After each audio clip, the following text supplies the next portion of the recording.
Hi everybody, and a very warm welcome to Susannah's Kitchen, wishing you a very Merry Christmas. And thank you for choosing to click on this video. So we make everything in the Ninja Foodi here, and Christmas is no exception. Of course, I don't expect you to be making a whole Christmas dinner for like 10 people using just one Ninja Foodi, but these recipes aren't just for Christmas Day. These recipes are for the full festive season. So I've got you covered with everything from party nibbles, starters, main courses, desserts, drinks. I've got the full works going on this December, so I really hope you enjoy these videos. Don't forget to give me a like below and subscribe to my channel as well. So today's recipe is an exclusive cookbook recipe. I've got a brand new Christmas cookbook that I have just released over on my website, which is www.susannahskitchen.uk. So go over there and grab yourself a copy. Now you don't need to worry about saving this video for today's recipe because there'll be a QR code in the cookbook which will link back if you do want to watch the recipe video again. And all my recipes are super achievable and of course really delicious. So I hope you enjoyed today's Ninja Foodi recipe. Let's go and start cooking. Let's make the most gorgeous spiced lamb Christmas pie. This is a little bit like a lamb tagine, but a pie version, and we're using filo pastry. Absolutely delicious. So you want to start off by getting some oil in your pot. I'm on sear and saute. Now this is one of my Christmas book recipes. So if you would like the full method and ingredients, then grab a copy over at my website, www.susannahskitchen.uk. So I'm heating this oil and we want to toss the lamb in the flour with some seasoning. So I have got lamb shoulder and I have diced that up into chunks. We've still got some fat on there, but I have trimmed some of the fat as well. Now you may want to cook this in batches so that you don't overcrowd the pan. So I think I'm probably going to do mine half and half. Let's go with that. Make sure your oil's nice and hot. And just brown that off on sear and saute, both batches. And then the nice thing with this dish is you've got a couple of options. I'm going to pressure cook it, but you could slow cook this as well if you've got the time and for whatever reason you prefer that.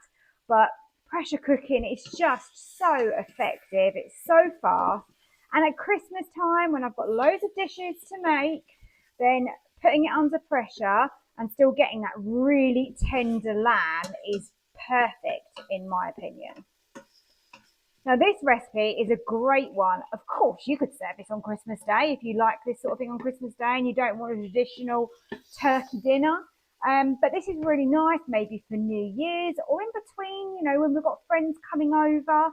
It's just a little bit of a twist. It's got those spices that make you think of Christmas time, but it's a little bit different, and I'll show you at the end what we're going to jewel it with to make it really pretty. And I think again that makes it feel a little bit more Christmassy as well. So once you've got a bit of colour on that lamb, you can start removing it. Just set that aside for a moment. You don't want it cooked all the way through. You're literally just giving it a slightly brown edge on the outside. I'm now in with the second batch, just removing those last bits of lamb that have been browned off. Don't miss out this step. It really does add a lot of flavour to your dish. So it is important for that reason. And it really doesn't take very long.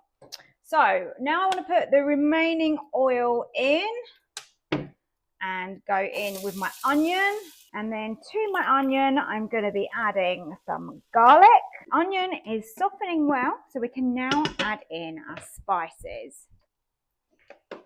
Let's give all of those spices a stir into those onions. Oh, you can see why I said this is a spiced Christmas pie, and the smell, it's incredible. Cloves and cinnamon and all those other spices, it does feel quite Christmassy. Now in with my tomatoes. I've got lemon juice and lemon zest. I've put into here my pomegranate molasses, and I also need honey as well. And with my can of tomatoes, I've just refilled that so that I've got it around halfway with some water. Let's give this a good stir. Oh, look at that. It is so deep in colour. It's so rich and smells absolutely stunning. Now we can add back in our lovely juicy lamb. Stir that through. Look at this. And now you could, as I said, slow cook this. You could let it blip away even on sear and saute if you prefer for some reason. But I'm going to pressure cook this. The lamb has finished cooking. I'm just waiting, there you go, for the lid to be released. All the pressure has come out. So slide it across and have a little look inside. And we need to test how tender this is because I want it really tender. So let's remove the cinnamon stick. There you go.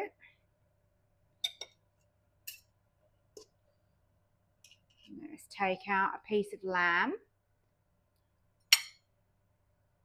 Oh my goodness. I don't know if you can see that.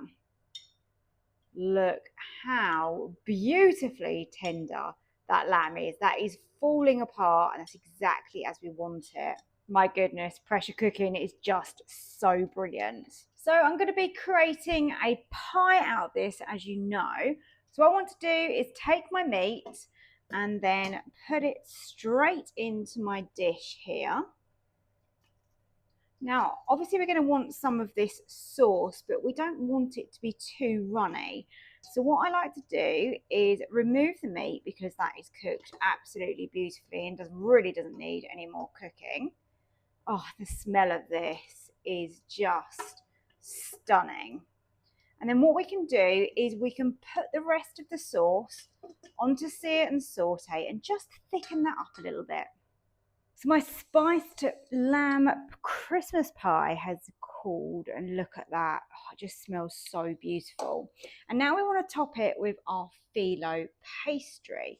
So grab yourself a sheet, and then you want to get some melted butter and just go over the top of this with that butter. That's going to keep it nice and moist and also make it really golden in colour. Just make it cook really, really well. All I then want to do is more or less scrunch this up like this and place on top of the pie. And now I'm just coating the very last sheet here with what I've got left. So that is a full pack. So I think it's about 6 sheets that you get in a pack. But remember, this is going to feed 4 to 6 people, depending on your portion size and what you're putting with it. So then that very last one can kind of go in the center there. Look at that. How nice does that look? And then any remaining butter that you have got, just drizzle that over the top, brush it over the top. It's going to help it go so beautifully golden. And then I've got some almonds here, and I'm just going to scatter those across the top. Just adds a lovely little bit of texture. If you've got flaked almonds, and they will work really, really nicely. I didn't have any. I thought I had some in my cupboard. How annoying, but I didn't. I've got almonds though, so it all works the same. There you go. Now that can go in the Ninja. After being baked, that pastry is gorgeously crisp. Those almonds are toasted on the top, and I've just put some pomegranates on there as well. Serve it with whatever you like, but I've got some green beans.